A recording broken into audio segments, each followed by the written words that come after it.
SE Cupp was on Real Time with Bill Maher. Here she's debating with Michael Moore about guns. Very interesting exchange happens. Let's listen and then I'll explain what's going on. But gun control advocates try to make the link that more guns make for more crime. That is not an intellectually honest argument. It makes for more, since Columbine, it makes for another 30 or 40 mass shootings. Mass shootings are also down. No. Yes, they are. Wait, this may be true. It is true. Mass shootings. We can't go by anecdotal evidence. No, it's not anecdotal.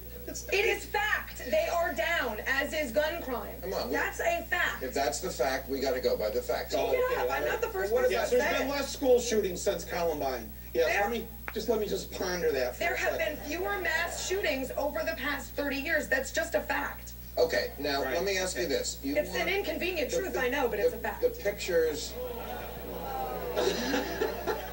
This is the bubble, though. I thought you were in the bubble. There's no bubble. I am a gun owner. I have lived and breathed this issue personally for a decade. It's not a bubble. I just happen to be informed on gun issues, unlike most people who talk about them.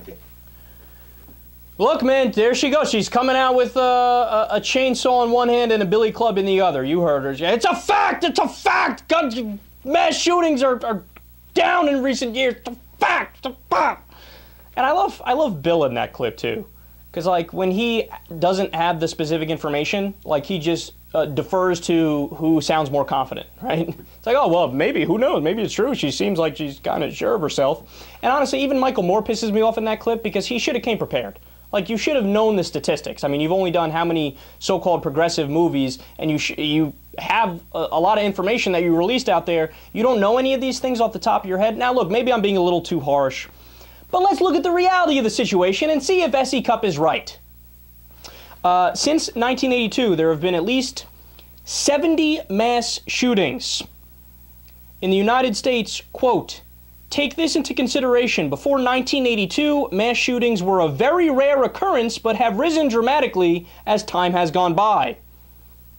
Fully 45% of the victims of mass shootings in America over the past 3 decades were killed since 2007. Now, let's stop here because you might say, well, Kyle, look, that's just mass shootings. Now, again, I'll be utterly clear.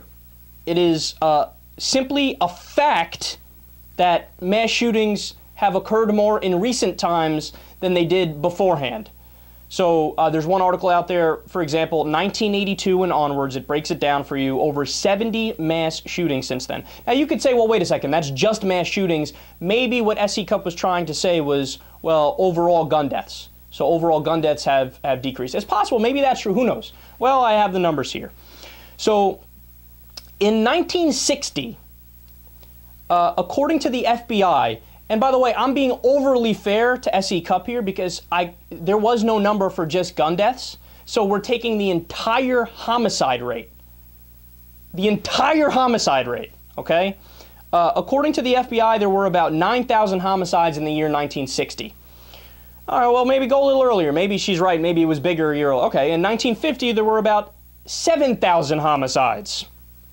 Today, there are 11,000 gun deaths. That's just gun deaths. That's not even all homicides. All homicides is a much larger number than that. So let's see the math here. There's been 70 mass shootings, over 70 mass shootings since 1982. Beforehand, I literally, now maybe I missed 1 or 2 or maybe 10 at most, but I literally couldn't find a single example when I was researching extensively before the show. Pre-1982, 0 mass shootings. After, 70 mass shootings, right? And then when you go to homicides and gun deaths, 1960 there's 9,000, 1950 there's 7,000. Today there's 11,000 per year. How can you say that so confidently, SE Cupp? Look, nothing gets under my skin more than when people are so sure of themselves, so arrogant, so cocky. It's a fact! It's a fact! No, it's not a fact. You're exactly incorrect. I have the numbers to prove it.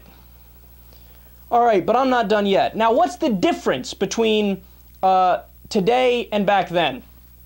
Well, today we have over 300 million guns in circulation in the United States of America. Back then, we did not.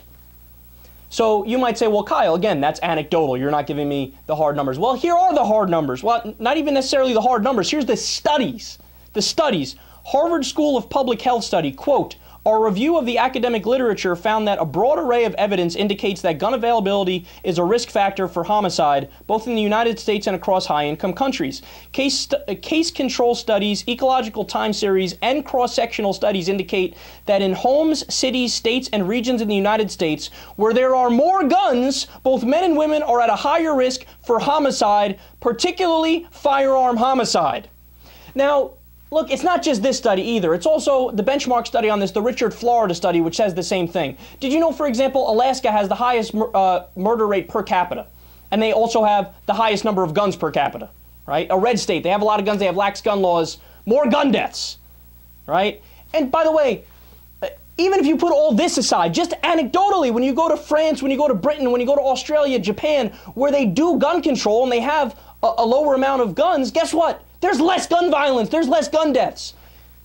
And in the United States, we have 30 on average per day. Look, you're just wrong, SE Cup. I'm sorry, but there's no two ways about it. You're just incorrect.